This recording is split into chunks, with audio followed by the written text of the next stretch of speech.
Provérbios 4:23, ó. Acima de tudo, guarde o seu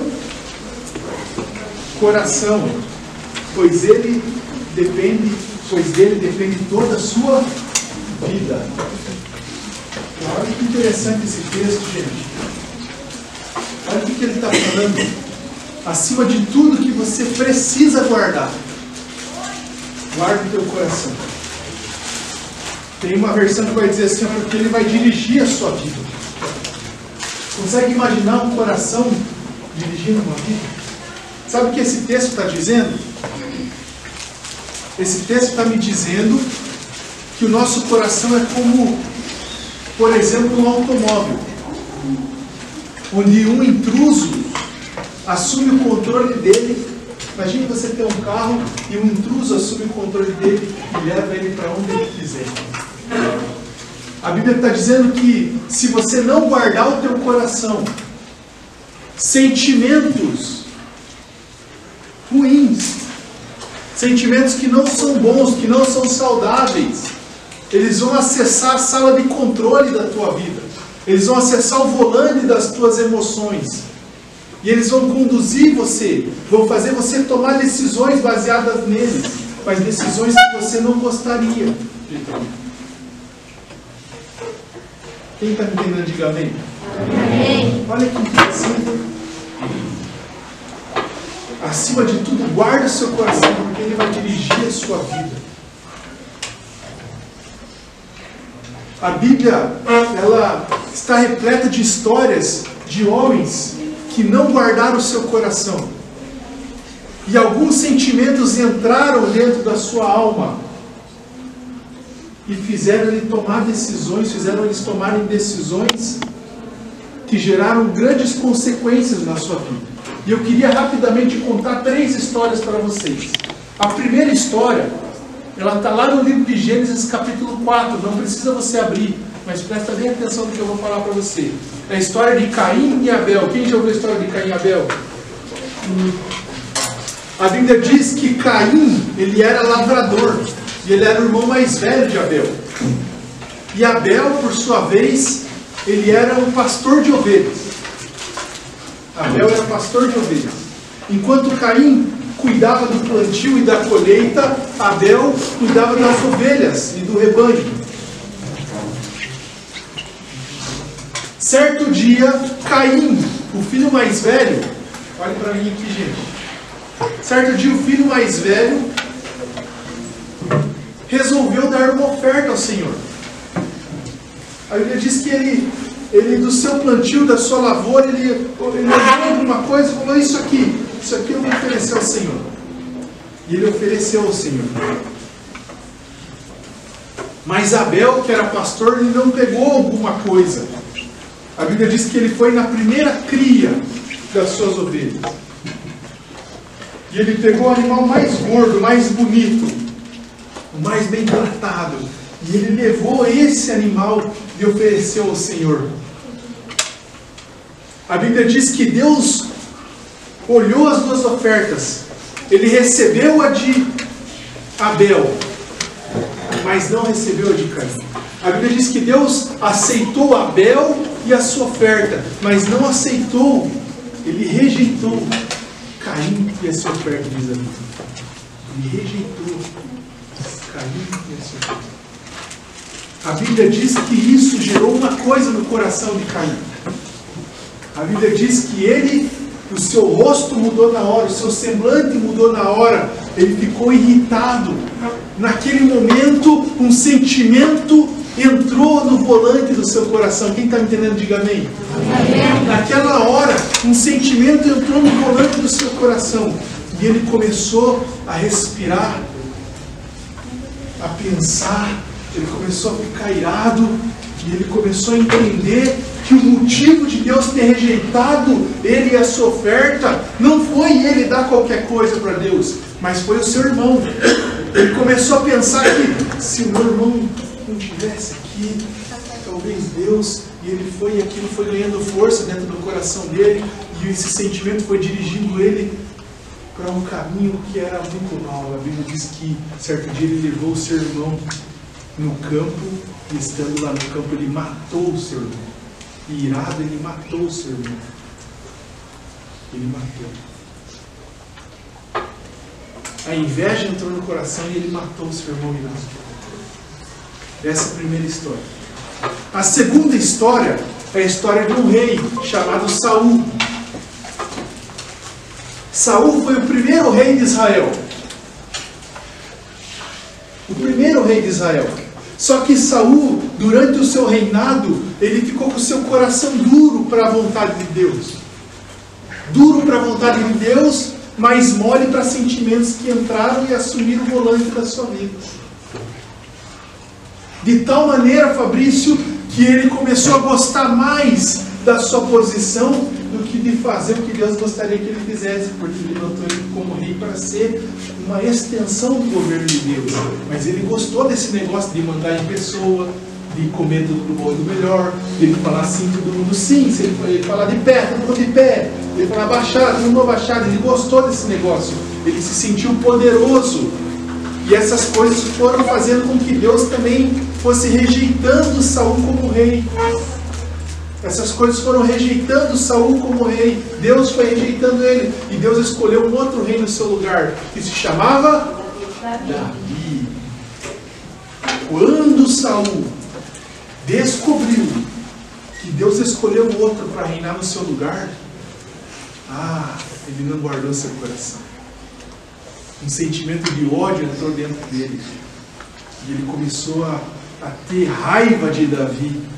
Ele começou a maquinar, ele começou a projetar uma maneira de matar Davi, porque se ele matasse aquele que Deus escolheu para o seu lugar, não teria outra para o seu lugar. Ele continuaria. Então ele começou a respirar ameaças de morte, diz a Bíblia, contra Davi. Só que um dia, numa festa chamada Festa de Lua Nova, ele estava sentado, a festa que o rei fazia, ele estava sentado na mesa com o seu filho Jonatas, com alguns soldados, alguns homens, e nessa mesa ele descobriu que o seu filho Jonatas era o melhor amigo de Davi, do homem que ele estava odiando. E ele ficou transtornado. Ele batia na mesa, a Bíblia diz que ele olhou para o seu filho irado. Ele olhou para Saul, ele odiava Davi, mas quando ele descobriu que o seu filho era amigo de Davi, achava ele um homem de Deus, ele se irritou de tal maneira que ele xingou a mãe de Jonatas. Falou: você é filho de uma mulher à toa. O que você está fazendo sentado na minha mesa? Eu, além de pai, sou teu rei. Como que pode você ser um traidor? E aí o filho foi tentar dialogar com o pai. Fala: pai, com todo respeito, pai, eu quero só entender teu coração. Por que você odeia tanto Davi? Ele é um homem de Deus. Essa foi a gota d'água. Quando ele ouviu o seu filho conversar com ele, a Bíblia diz que ele deu um tapa na mesa, pegou uma lança. Nisso seu filho sai correndo da mesa de jantar. E ele joga a lança contra o seu próprio filho, transtornado, irado, cheio de ódio no seu coração. Ele joga a lança e ela quase mata o seu filho. Jonatas foge. E ali Jonatas teve certeza que seu pai não ia descansar enquanto não matasse ele. Um homem irado. Caim matou Abel por causa da ira. Saul queria matar Davi por causa da ira e quase matou o seu filho por causa da ira. E a terceira história também é de um rei. Presta bem atenção. De um rei chamado Uzias. Uzias foi o rei 300 anos depois de Saul. E ele começou a reinar com 16 anos. Quem aqui tem 16 anos? Olha, imagine você ser rei, cara. Imagine, filho. Ele começou a reinar com 16 anos. E ele começou bem. Sabe o que ele fazia? Ele se encostou perto de um pastor. E ele falava assim: pastor, eu quero que você me ajude a ter um coração que Deus ama.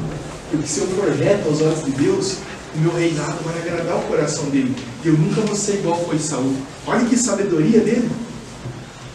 Se eu tiver meu coração na presença de Deus, ele vai sempre me ajudar a ser correto aos seus olhos. Eu vou proteger o meu coração, vou guardar.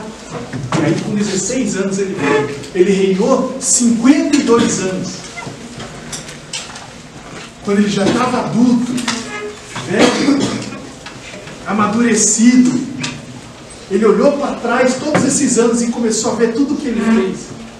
Ele falou: nossa, eu consegui desenvolver um sistema que tira água no meio do deserto. Olha, naquela época. Ele olhou para trás. Ó, esse aqui é o rei que nós estamos falando agora, Ele olhou para trás e falou assim: nossa, eu montei um exército que derrota qualquer outra nação. Nenhum exército tão forte quanto o que eu fiz. Naquela época bíblica, a Bíblia diz que ele desenvolveu tecnologia de armas no deserto que atiravam até outra nação. Eu não sei nem como é isso, eram catapultas, o que era. Mas ele foi um ótimo rei, é como se fosse um presidente por 52 anos, imagina? E aí, ele começou a olhar para essas coisas e um sentimento entrou no seu coração, o sentimento do orgulho. E o orgulho assumiu o volante do seu coração. E o orgulho começou a conduzir ele por um caminho de prepotência, um caminho de soberba, um caminho que ele não escutava mais ninguém, que ele se achava melhor que todo mundo, que ninguém tinha direito de falar alguma coisa para ele, até o dia que ele achou que podia fazer o que quisesse, que ninguém ia falar nada para ele. E sabe o que ele decidiu fazer? Ele decidiu fazer algo que Deus designou somente aos sacerdotes. Deus falou para os sacerdotes: ó, quando vocês forem acender o incenso da oração, é só vocês que podem fazer isso. Isso está na lei de Moisés. Ninguém além dos sacerdotes que eu escolhi pode fazer isso. Só que Uzias achou que era o bambambam. Sabe o que ele fez? Ele falou: ah, ninguém vai me aprender. Nem Deus, olha o tanto de coisa que eu fiz. Ele entrou lá no templo e meteu a mão no incenso. Quando ele meteu a mão no incenso, os sacerdotes entraram, 80 sacerdotes, e falaram: ô rei, o negócio é o seguinte, você manda, mas você manda naquilo que Deus te ordenou mandar. Se eu fosse você, eu tirava a mão disso, porque Deus é um Deus de justiça. O que ele falou, do jeito que ele falou. E aí os Uzias falou assim: ah, quem vocês pensam que são? Olha a cara dele ali. Vocês querem mandar em mim? A Bíblia diz que o coração dele, cheio de ira, começou a retrucar aqueles que estavam corrigindo ele. Na mesma hora, começou a aparecer lepra na sua testa, ele ficou leproso. Ele se desesperou. Sabe por quê? Porque ele falou: ixi, fiz coisa que não devia. Agora a coisa ficou feia. Ele largou o negócio e eles falaram assim: saia daqui, cara, você não pode ficar nesse lugar, você está impuro. E ele mesmo não precisou nem ouvir eles mandarem ele embora, ele mesmo quis ir embora porque viu que fez uma besteira. A Bíblia diz que essa doença não tinha cura medicinal.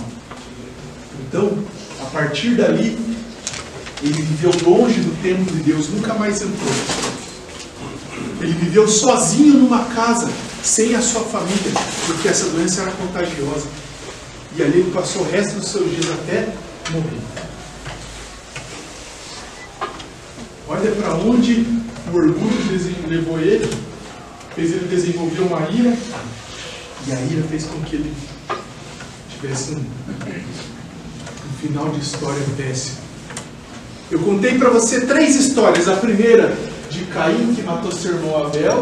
A segunda de Saul, que quase matou seu filho Jonatas e queria matar Davi. E a terceira de Uzias, que se irou contra os homens de Deus.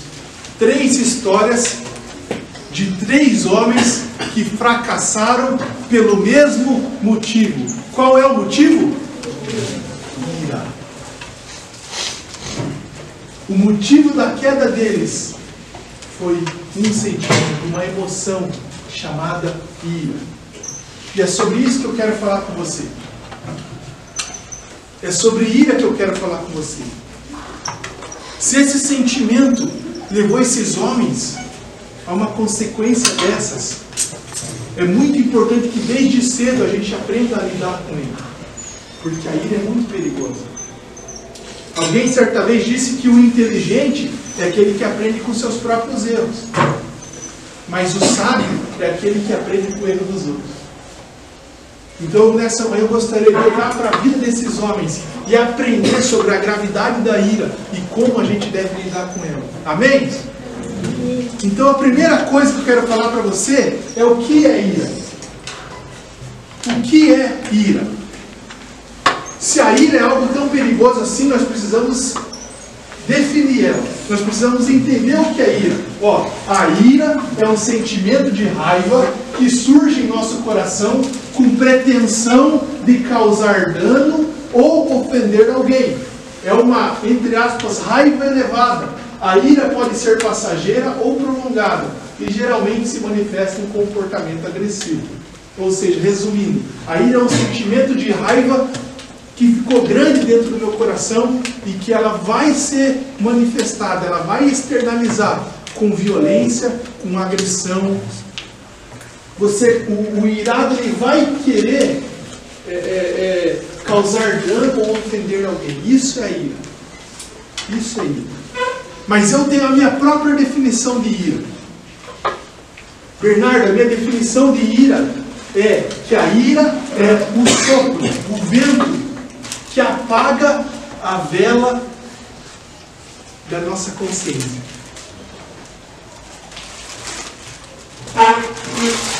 A ira é como um sopro que apaga a vela da minha razão, a vela da minha lucidez, de saber o que eu estou fazendo, por que eu estou fazendo. A ira é esse sopro, ele é repetido, apagou, é como se eu ficasse cego e fizesse tudo o que eu, em sã consciência, jamais aprovaria. A ira é aquele momento que me dá um gatilho e eu saio de mim e eu faço aquilo que horas depois, refletindo, eu jamais aconselharia alguém a fazer ou faria. Quem está me entendendo, diga amém. Está fácil de entender, Antônio? Tá? Então é como se você tivesse uma vela dentro de você. Essa vela se chama razão, consciência, temor a Deus. E quando o homem se ira, essa vela se apaga. E aí, aquele sentimento que assumiu o volante do seu coração, ele vai fazer você bater no poste. Ele vai fazer você bater no outro carro. Ele vai te levar para um caminho ruim. Isso é ira. Agora, como que a ira surge no nosso coração? Como que a ira surge no nosso coração? Né? Quem já assistiu Divertidamente aí? Levanta a mão. É um filme da Pixar, né? Vai falar sobre as emoções, né? Da pessoa, que a pessoa nasce com todas as emoções dentro dela. E lá tem um personagem chamado o personagem raiva. Você quer perguntar, não foi? Tá bom. No final nós vamos abrir para nós conversar. Segura aí. Pode ser, realmente. Então, no filme da Pixar tem o personagem raiva. E você vai perceber que o personagem raiva, ele só acontece porque um outro sentimento nasceu no coração da pessoa e foi alimentado. Por exemplo, no filminho lá aparece a repulsa, né? O pai pega lá uma colher de molho de brócolis e põe na boca do nenê e ele fica com nojo. E aí o pai tenta colocar de novo e ela fica com mais nojo ainda. A terceira vez ela já não fica com nojo, ela já fica irritada. Então perceba que a ira, ela começou com o sentimento de repulsa. Eu não quero, eu não quero, eu não quero. E depois esse sentimento foi inflamado e virou ira. Assim é, por exemplo, com a injustiça. A ira não nasce por acaso. Começa um sentimento no meu coração e ele vai sendo alimentado, ele vai ganhando força, ele vai ficando maior até ele se transformar na ira. Eu vejo uma coisa que aos meus olhos parece injusto. Não estou discutindo se é certo ou errado, tá? Mas aos meus olhos parece injusto a Bianca ter 2 garrafas enquanto todos nós temos uma. E eu vou me incomodando com aquilo. E eu tento resolver aquilo. Mas eu não sou correspondido. E aquilo vai me incomodando. A princípio uma injustiça. Vira um incômodo. Mas vai ficando grande. Eu vou vendo que ela não dá a mesma atenção que eu dou. De repente eu vou ficando irritado com a situação. Irritado com ela. E quando eu vejo, eu já não estou mais conversando.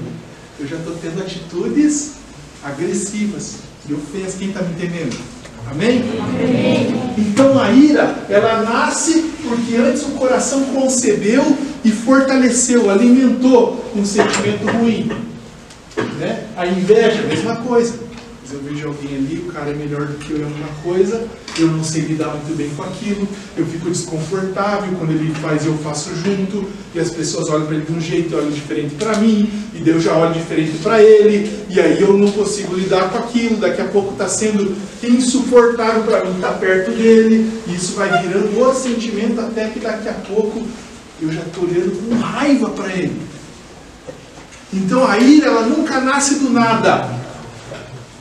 Ela sempre nasce porque um sentimento que parece pequeno, preste atenção, filho, entrou no meu coração, eu não guardei no coração. Ele entrou dentro de mim, eu achei que ele era inofensivo, mas ele foi ganhando força, foi ganhando forma e se transformou na ira. É assim que a ira surge. Vamos ver, por exemplo, recapitular, não precisa passar, professor. Vamos recapitular nas 3 histórias que eu falei. Primeira delas, a história de Caim e Abel. Ele não acordou naquele sábado de manhã e falou assim: eu não tenho nada para fazer hoje, eu vou matar meu irmão. Eu vou me irritar com ele sim e vou matar ele. Não. Ele foi embora pensando: cara do céu, Deus rejeitou a minha oferta. Mas ele pensava assim, ó como que virou aí no coração dele. Mas e se não existisse meu irmão? E se não tivesse 2 ofertas para Deus ver que a dele era de coração? Deus só ia aceitar a minha, porque só ia ter a minha. Ele não viu, na verdade, que o problema de Deus rejeitar ele e a sua oferta era o desleixo dele. Eu vou dar uma oferta para Deus, deixa eu ver. Olha isso aqui mesmo. Ele não viu que o problema de Deus rejeitar a oferta fosse essa indiferença, esse de qualquer jeito. Ele achou que o problema de Deus rejeitar a sua oferta foi que o seu irmão deu uma melhor que a dele. Não. Então ele foi para casa aquele dia, Miguel, ele foi para casa aquele dia pensando: cara, meu irmão, cara, se ele não estivesse aqui, eu acho que eu teria sido aceito por Deus. Se meu irmão não tivesse feito força, eu acho que ele fez só para ser melhor do que eu mesmo. Está entendendo? Entrou no coração dele um sentimento, foi ganhando força, ele começou a imaginar coisas. Se meu irmão não tivesse isso, e se meu irmão morresse, será que Deus me aceitaria? Aceitaria minha oferta? E se acidentalmente, meu irmão, e se eu fizesse uma forcinha? Olha, ele queria ser aceito por Deus, mas por um caminho errado. Em vez de ele olhar para o seu próprio coração, ele começou a olhar para o irmão dele e ver defeito. Isso foi ganhando força dentro dele até virar ira e resultar em morte. A segunda história do rei Saul. Mesma coisa. No começo do seu reinado, Deus escolheu Saul porque ele era bom aos seus olhos. Ele era forte, alto, virtuoso, temente a Deus. Deus escolheu o rei. Não foi o povo que escolheu o rei, foi Deus.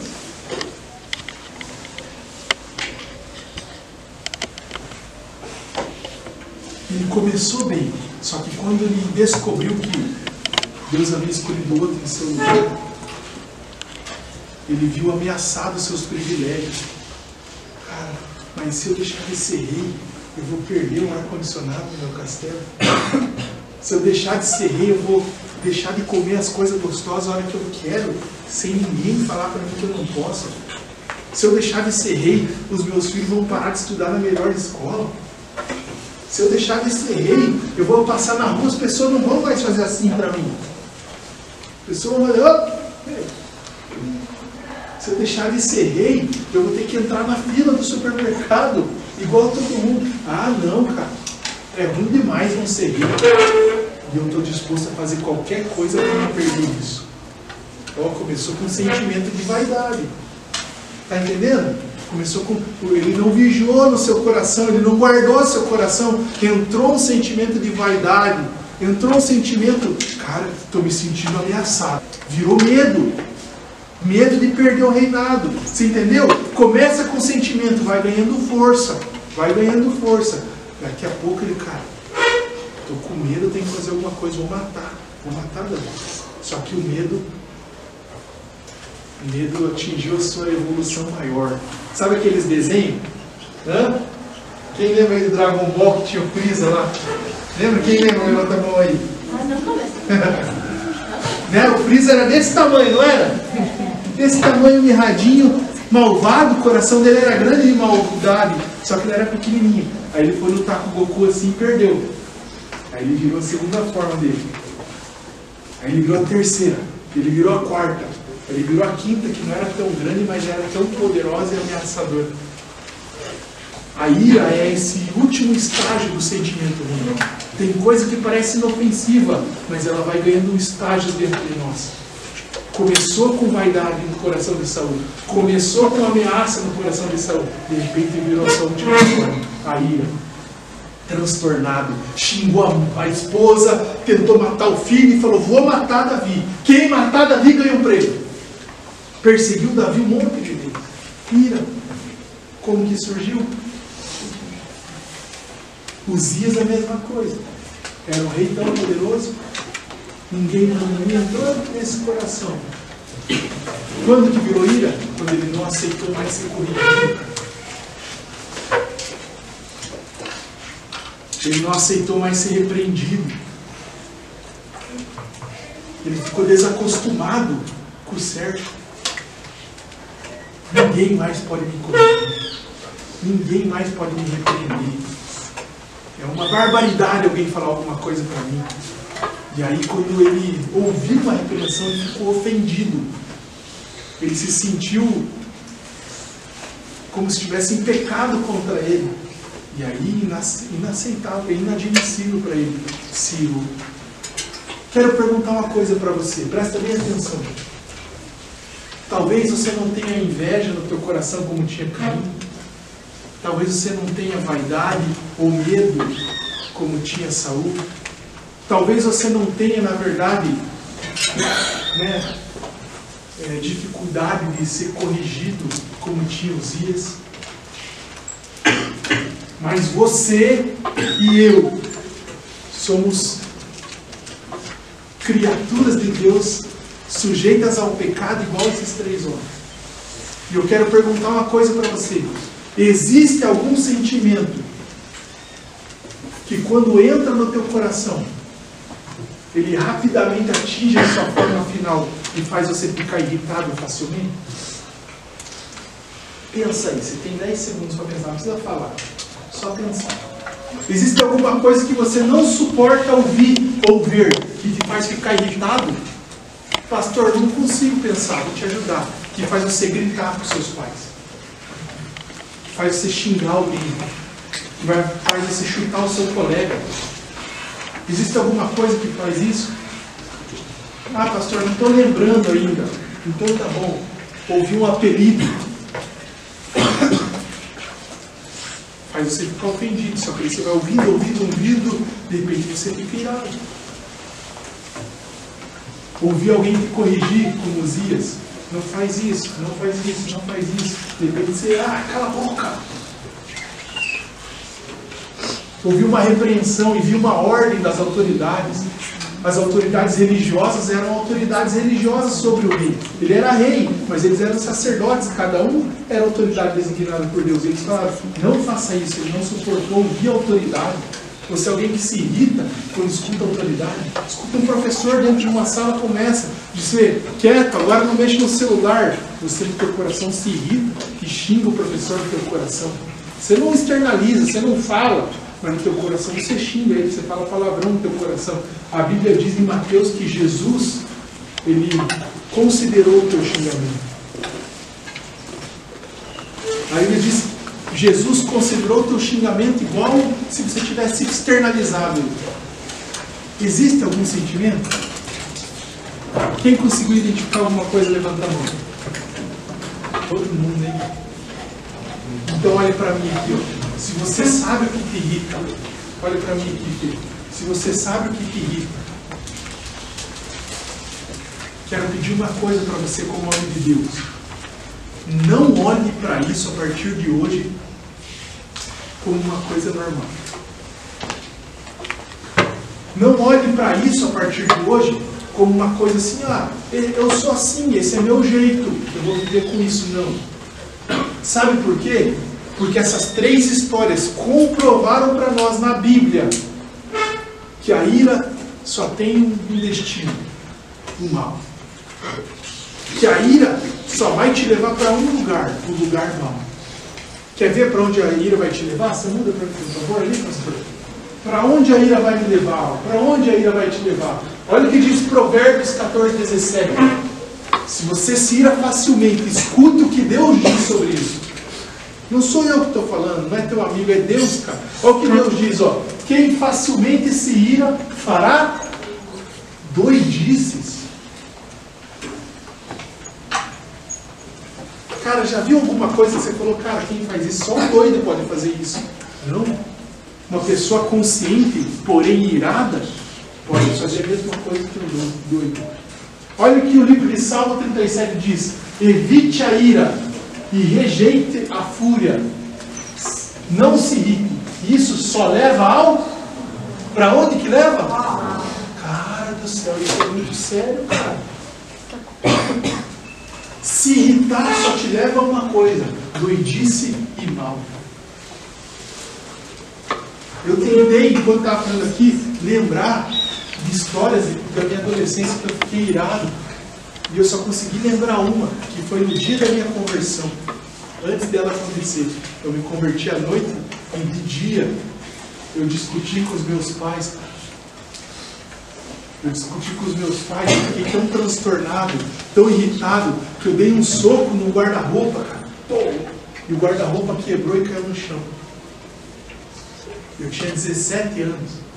Consegue entender? Um menino de 17 anos tão transtornado. Eu dei um soco no meio do guarda-roupa, ele quebra o guarda-roupa inteiro e cai no chão. Eu me lembro que a minha mãe viu aquilo e estragou a cabeça, cara. Hoje eu estou curado, eu estou bem, mas eu não me esqueci.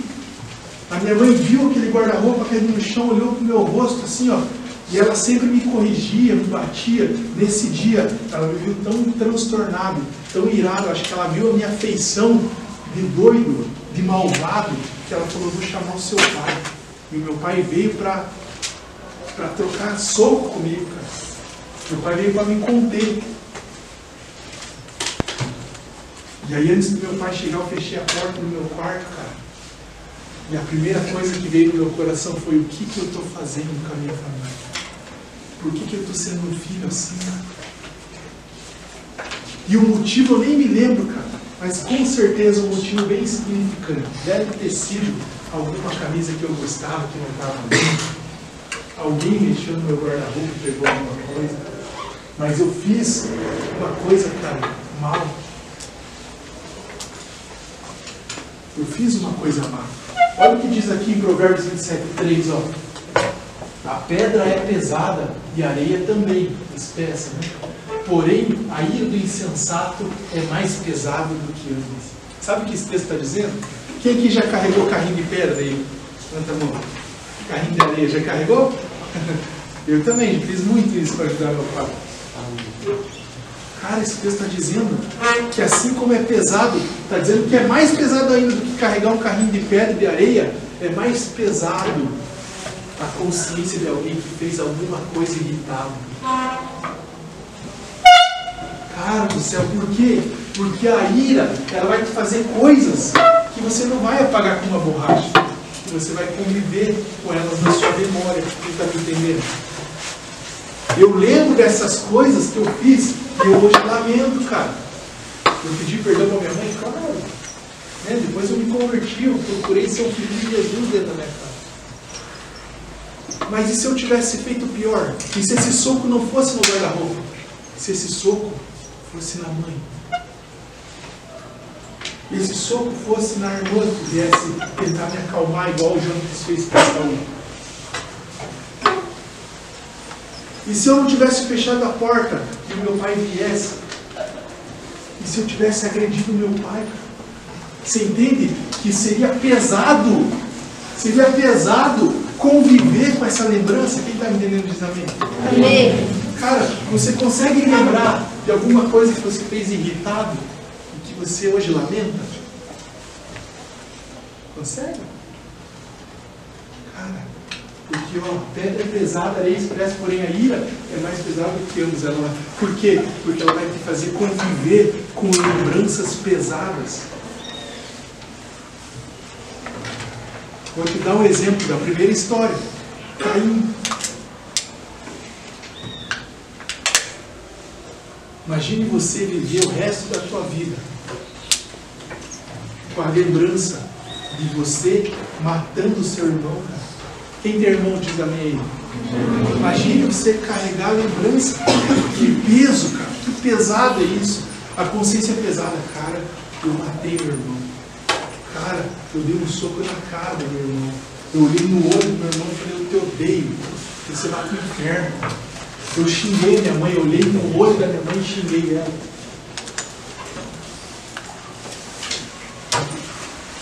Cara, aonde que a ira vai te levar? A ira vai te levar para a consciência pesada.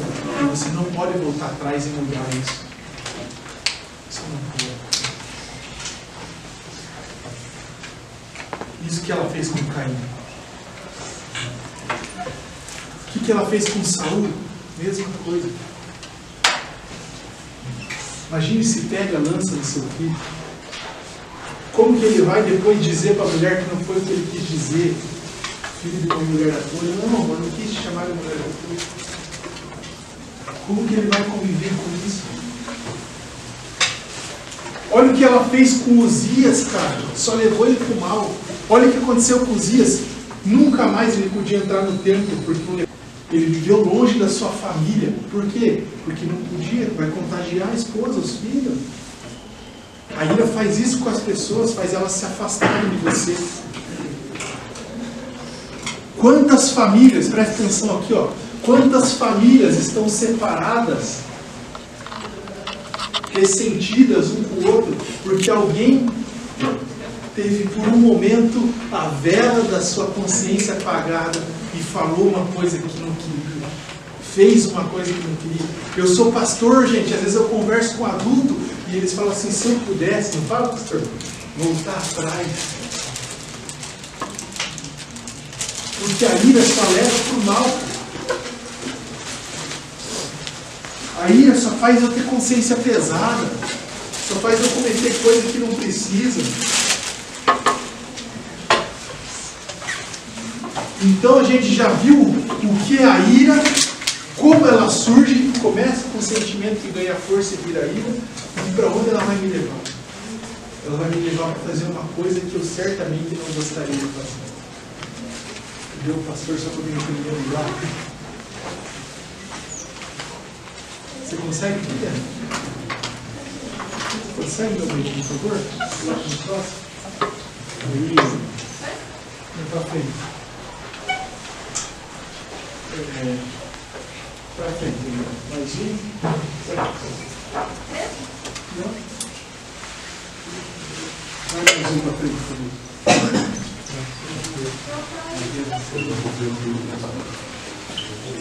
Então vamos para cima, vamos assim mesmo, tá? Então a gente já viu o que é ira, como ela nasce, para onde que ela vai me levar, mas a terceira coisa que eu quero falar para você é sobre como a gente vai lidar com ela. Por quê? Porque a gente está sujeito a se irritar. Mas uma coisa é eu estar preparado para lidar com ela. É totalmente diferente. Então a primeira coisa que eu preciso entender para que eu nunca seja uma vítima da ira é me conhecer. Porque lidar com a ira é lidar com você mesmo. Então você precisa se conhecer, cara. Quando eu perguntei para você, lembra de uma coisa que te irrita? Eu estava ajudando você a se conhecer melhor. Então agora eu queria que você se conhecesse se comparando a duas coisas. A primeira, um vulcão, e a segunda, uma ostra. Ok? Quais são as características do vulcão? Quem me ajuda aí? Como que o vulcão é? Quente, o que mais? Explosivo, né? um vulcão é quente e um vulcão é explosivo. Existem pessoas que elas, no seu momento de ira, elas são como um vulcão. Ele causa um estardalhaço. Olha aqui, ó, esse mesmo aqui, ó. Esse, obrigado, meu querido. Muito obrigado. Ele não é eu não, tá? Ele tá mais cabeludo que eu. Né? Ó, você precisa se conhecer. Você precisa olhar para você e saber se você é parecido com um vulcão ou com uma ostra. O vulcão, ele é explosivo e é quente. Ele é estourado. O vulcão estoura, ele verte lava por onde ela se espalha.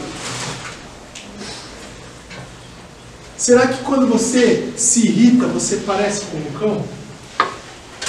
Aquele que é parecido com o vulcão é aquele que externaliza a ira dele. Ele se irrita e ele explode imediatamente. Ele já xinga, ele já agride, ele já fala o que pensa, ele não consegue conter aquilo dentro do coração dele. E a ostra? Aquele que parece com a ostra é que ele é mais fechadinho. No momento da ira dele, ele não externaliza, ele não se explode, ele não xinga. Mas o que ele faz? Ele armazena aquilo dentro dele. Ele sai daquele local, só que ele fica ruminando aquilo. Ele fica mastigando aquilo. Ele fica assimilando aquilo. E ele fica se esquentando. Ele sabe que não é correto externalizar, agredir, xingar, bater, dizer o que pensa. Mas ele fica com aquilo no coração. E ficar com a ira dentro do coração é ficar com uma dinamite dentro de você, cara.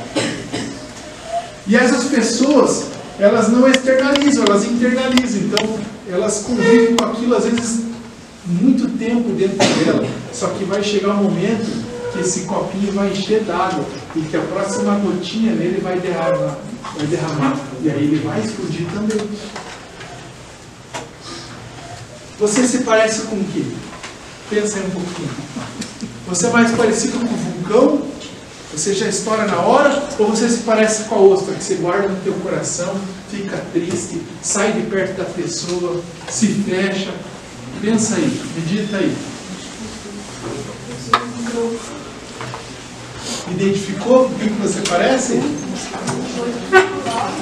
Oi? Os dois misturados? Vulcão. Identificou? Beleza. Agora que você identificou com qual dos dois você se parece, eu quero falar sobre como lidar com cada um dos dois tipos. Se você é tipo vulcão, cara.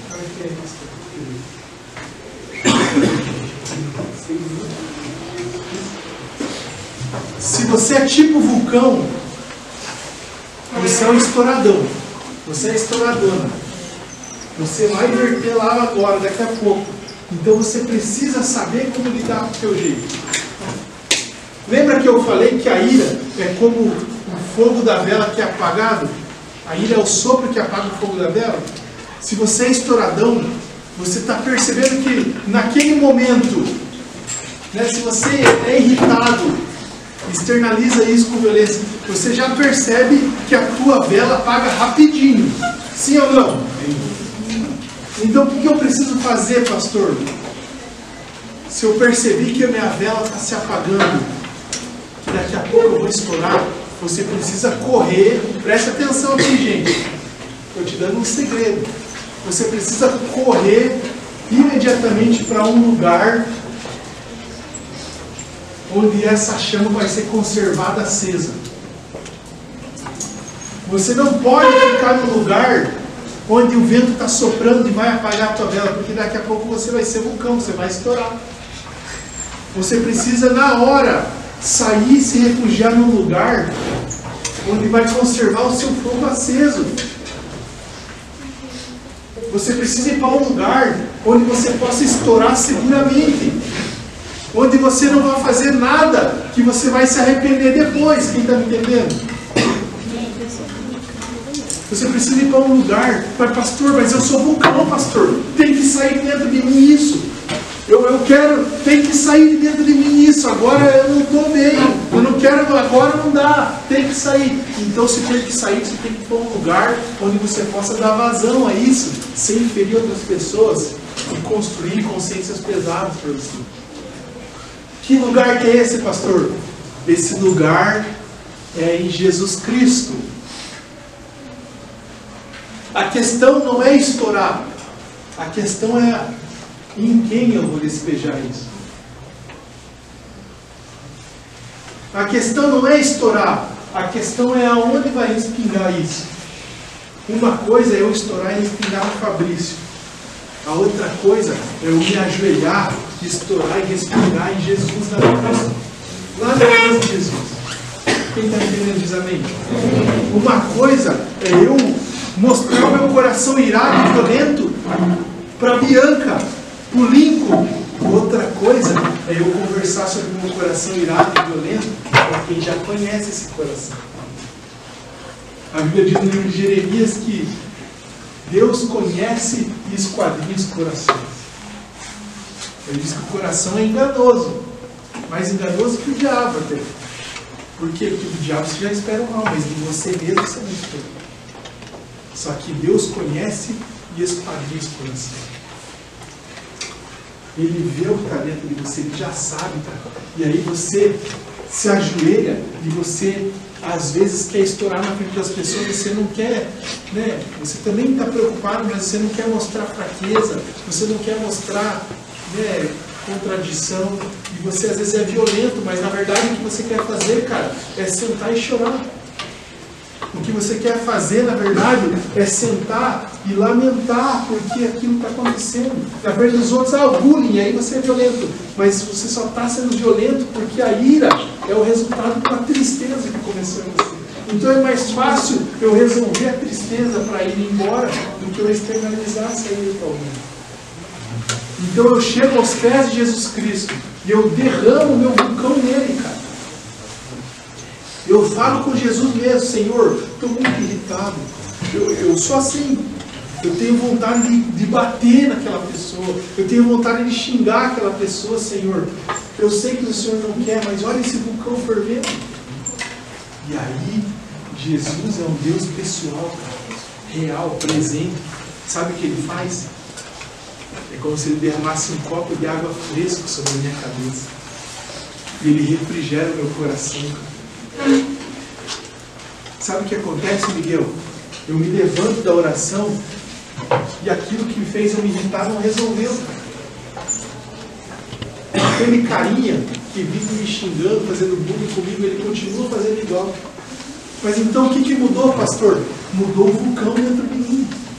Eu não vou ser um tolo, eu não vou ser um doido, como diz Provérbios. Eu não vou ser conduzido ao caminho mau, sabe por quê? Porque eu protegi o meu coração. Guardar o coração é isso. É eu chegar em Jesus Cristo e esconder nele. Uma coisa é esconder numa gaveta do teu armário. Outra coisa é você esconder em Jesus Cristo. Quero ver quem acha nele o pau da sua mão. Se você é vulcão, você precisa, na hora que está se irritando, sair desse lugar e ir para Jesus Cristo. Quem está me entendendo diz amém? Amém. Mas pastor, e se eu sou ostra? Porque eu não tenho dificuldade de sair do lugar. Porque eu sou ostra, eu já não mostro para os outros. Eu já saio do lugar. Então você faz a coisa certa, mas às vezes do jeito errado. Tem como fazer a coisa certa do jeito errado? Tem. Sabe por quê? Porque o jeito errado continua com a bomba relógio dentro de você. Alimentando. E aquilo vai causando uma tristeza profunda na tua alma, aquilo vai te abatendo, você não quer mais conviver com as pessoas, e você vai para um lugar isolado, você vai para dentro do teu quarto, e você começa a ficar ali, tentar resolver aquilo nos teus pensamentos, ali na tua alma, e aquilo não faz bem para você. Como que eu faço então, pastor, para resolver se eu me pareço mais com a ostra? Existe uma história, uma ilustração que vai te fazer entender como você resolve isso. Tinha um menino que ele se irritava facilmente, mas ele não era vulcão, ele era ostra. Ele não gostava de falar para os outros, de resolver na hora, Mas ele também não conseguia resolver o seu coração. Então ele teve a brilhante, entre aspas, ideia.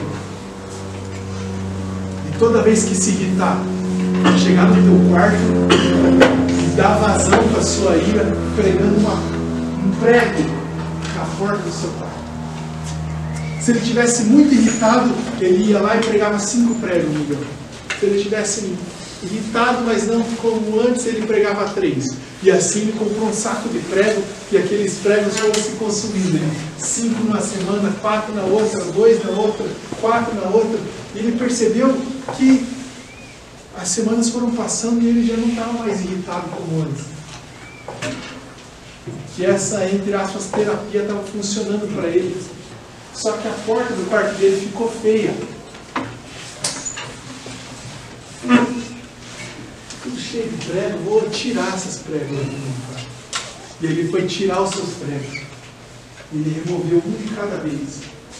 De repente ele percebeu que a porta ficou toda feia, toda ferida, toda esburacada. Assim fica o coração daquele que é hostil.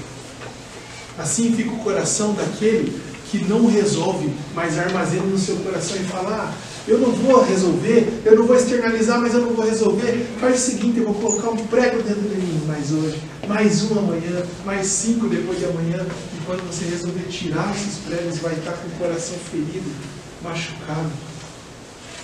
Você vai ter trauma, você vai ter tristeza profunda. Não é assim, se fechando, que você resolve. Ainda que o vulcão e a ostra seja diferente, os dois se resolvem no mesmo lugar, na presença de Jesus. E sabe qual é a melhor parte? Que ainda que as coisas sejam guardadas no teu coração, a Bíblia diz em Apocalipse capítulo 3 que Jesus está na porta do seu coração. A Bíblia diz assim: eis que estou à porta e bato. Se alguém ouvir a minha voz, olha que interessante, o irado não quer escutar ninguém. Você não quer escutar conselho, você não quer escutar razão, você quer se fechar.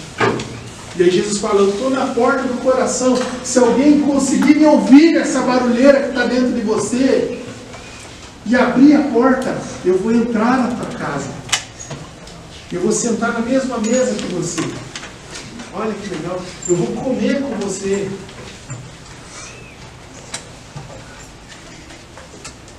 E aí o que vai acontecer? As coisas lá fora mudaram, pastor? Nem sempre. Para te falar a verdade, 90% das coisas não mudam lá fora. Mas aqui dentro, como mudou. Aqui dentro, como eu sou aliviado. Aqui dentro, cara, como eu fui revigorado por Deus. A Bíblia diz no livro de Mateus capítulo 11: venham a mim todos os que estão cansados e sobrecarregados, e eu vos aliviarei. Ele diz assim, eu vou tomar de você esse fardo pesado e vou lançar sobre mim, porque nada é pesado demais para mim, eu sou Jesus. E ele fala: e eu vou colocar o meu fardo sobre você, que é leve e suave. Você vai conseguir fazer minha vontade sem sofrer. Quem está me entendendo, diga amém. É sobre isso que eu queria falar com você. Agora eu queria que você fechasse os seus olhos um pouco. A gente já está terminando, eu queria que você prestasse muita atenção.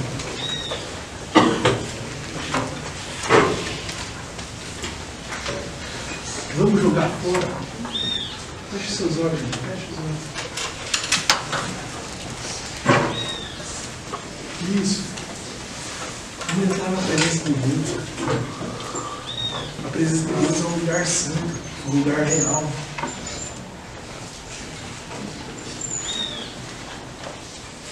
Se Deus sonda o teu coração, Ele sabe o que você precisa tirar. E nesse momento eu queria que você olhasse para dentro de você, cara, e escolhesse ser livre da ira. Que você escolhesse ser livre da ira.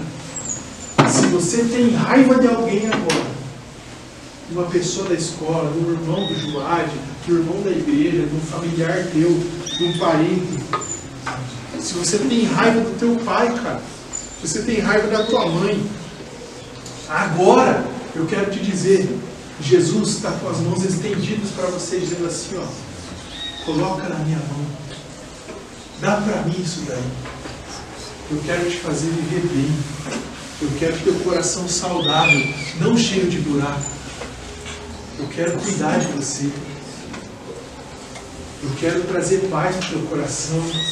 Eu quero que você seja livre de tudo aquilo que te perturba. Eu quero que o teu coração seja livre para guardar as coisas que eu quero falar para você, Jesus diz.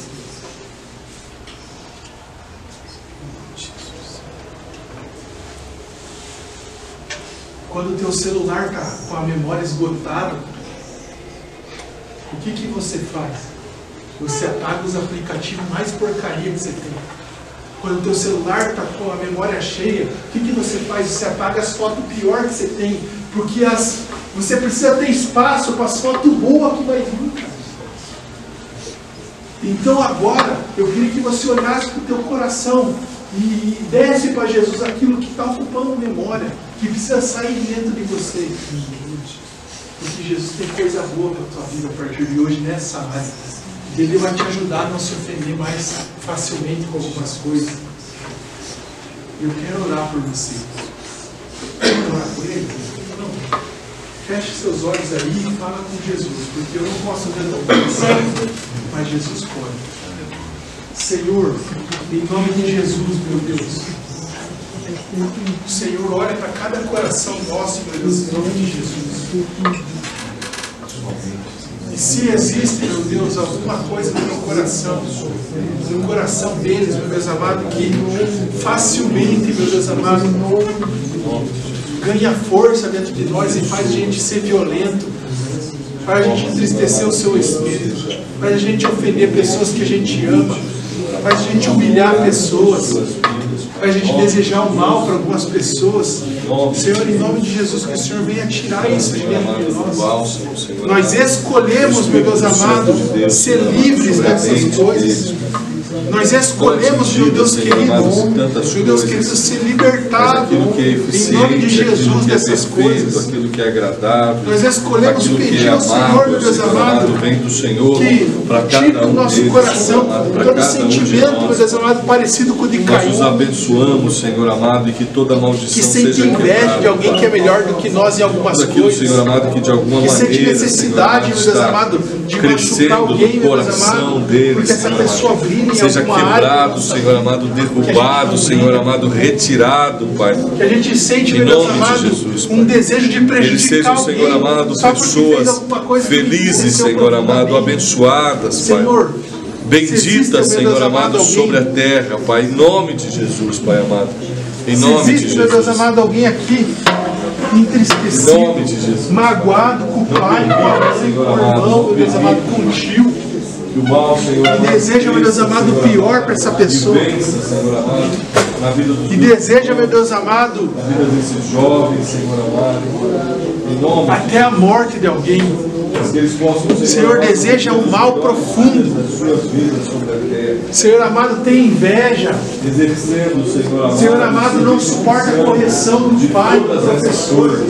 Todo sujeito a alguém, meu Deus amado, porque irrita, meu Deus amado, ser repreendido, irrita ser corrigido, irrita ser contrariado, irrita. Senhor, em nome de Jesus, nós escolhemos ser livres agora. Senhor amado, ricamente abençoados. Nós escolhemos ser livres, nós escolhemos ser sarados pelo Senhor.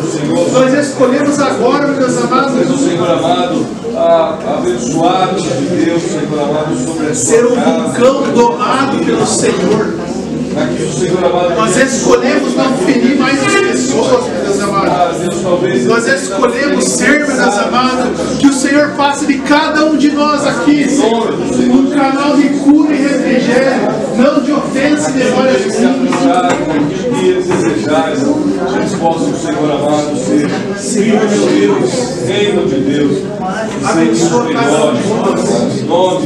Em nome de Jesus, nós escolhemos colocar nas suas mãos, meu Deus amado, aquilo que o homem não pode alcançar, que não nascemos para sentir. Em nome de Jesus. É a tua mão, Senhor. Amém e amém. Amém, gente. Amém. Pode aplaudir Jesus.